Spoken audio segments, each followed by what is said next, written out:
En 2022, le pays comptait, à lui seul, pour près de 60% des véhicules électriques vendus, loin devant l'Europe et ses 25%. Installez-vous confortablement pour la suite dans un instant.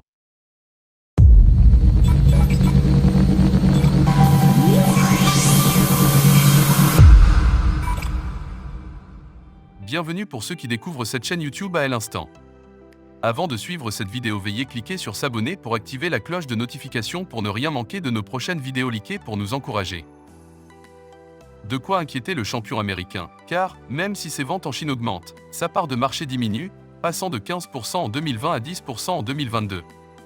C'est surtout lié à l'émergence de BYD, qui vend la grande majorité de ses voitures dans le pays, s'octroyant 30% de part de marché l'année dernière. L'importance du marché chinois devrait d'ailleurs perdurer en 2023. Pour les analystes de Bloomberg, la Chine devrait à nouveau dominer le classement des ventes de véhicules électriques, avec 8 millions de VE vendus, malgré la suppression progressive des subventions. Guerre des prix. Face à ce constat, le groupe de Musk se devait de réagir, conscient que le résultat de la course Tesla-BYD dépendra fortement de leur stratégie de prix respective. Ainsi, si le champion américain n'a pas révélé de modèle moins cher, l'entreprise a toutefois promis de diminuer ses coûts d'assemblage de moitié pour ses futures générations de voitures. Pour Daniv, du cabinet Wedbush, les investisseurs sont probablement déçus que Tesla n'ait pas dévoilé un véhicule à moins de 30 000 $. Mais tout se met en place à cet effet, point fort de ses impressionnantes marges bénéficiaires. Le groupe, qui s'est fixé un objectif de livraison très ambitieux pour 2030, n'a d'ailleurs pas attendu sa journée investisseur pour rouler des mécaniques. Ces derniers mois, il a diminué le prix de ses véhicules à travers le monde et surtout en Chine, démontrant sa volonté de mener une guerre des prix pour doper ses ventes.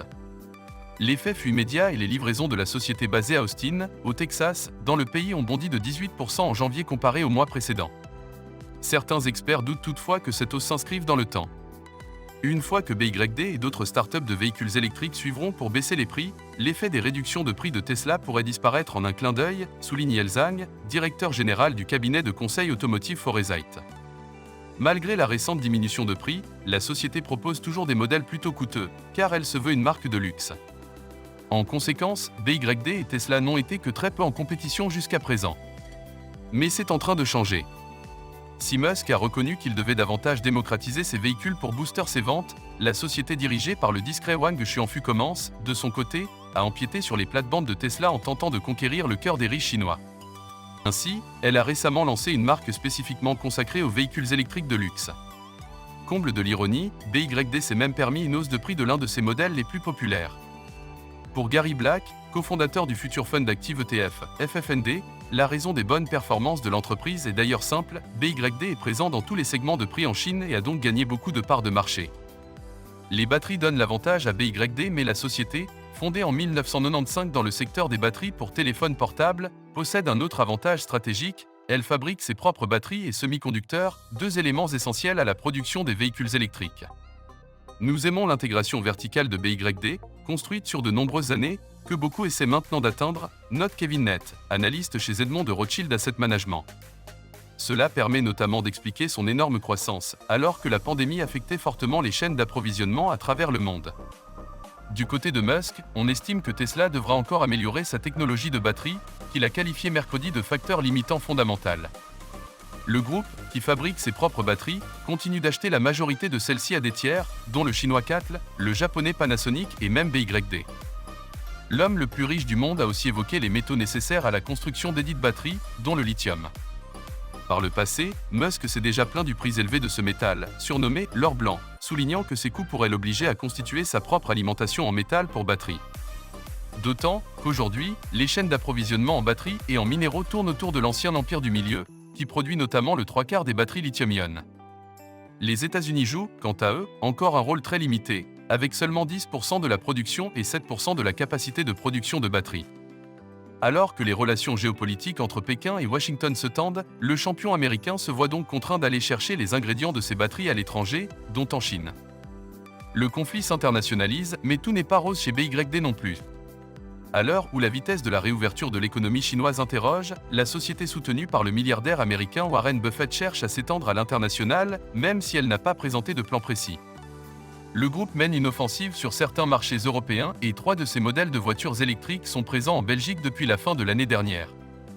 Elon Reuters, le constructeur chinois, aurait aussi passé une grande partie de 2022 à étudier la mise en place d'un réseau de distribution aux États-Unis. Pour cause, si le marché chinois devrait rester le plus important au monde, malgré la fin des subventions, le pays de l'oncle Sam s'apprête à connaître une année exceptionnelle. De bon augure pour Tesla, qui domine le marché américain et qui devrait, à ce titre, pleinement bénéficier des nouvelles capacités de fabrication dans le pays et de crédits d'impôt accordés par le gouvernement Biden. Pour BYD, percer aux États-Unis pourrait par contre s'avérer beaucoup plus compliqué, et ce, pour plusieurs raisons. Les relations tendues entre Washington et Pékin, le sentiment anti-chinois aux États-Unis et la décision de Joe Biden de donner la priorité à la production locale freinent notamment ses ambitions. De plus, BYD se heurte aux habitudes des conducteurs du pays. Ces batteries Blade sont, en effet, fabriquées à base de lithium, une option moins chère, mais qui offre une autonomie de seulement 700 km. Or, selon Tim Higgins du Wall Street Journal, c'est un vrai souci pour les consommateurs américains. D'ailleurs, les modèles standards de Tesla en Chine utilisent des batteries au lithium, alors que ces modèles aux États-Unis utilisent principalement des batteries plus chères, mais qui peuvent charger une voiture pour plus longtemps. Preuve que l'entreprise américaine, solidement implantée en Chine depuis l'ouverture de sa Gigafactory à Shanghai, s'est déjà adaptée aux habitudes des consommateurs dans ces différents marchés. Ainsi, à l'heure où BYD démarre son expansion internationale, le groupe de Musk est déjà solidement implanté à travers le monde. Si vous avez aimé la vidéo, n'oubliez pas de vous abonner.